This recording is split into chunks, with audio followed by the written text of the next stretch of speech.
Yeah, listening to City FM on a typical Sunday evening, you would definitely hear Caribbean music, specifically reggae, dancehall music.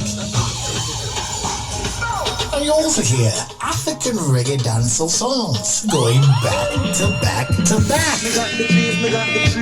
Then you begin to wonder and ponder. This is Lagos, not Kingston in Jamaica.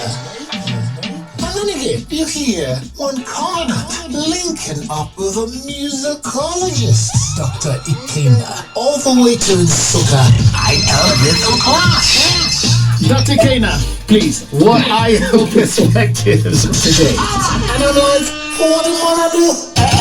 All this and much more on City FM 105.1 with Colin and Child, 8 to 10 on a typical Sunday. Who did this to you? Ital Sounds with Colin and Child.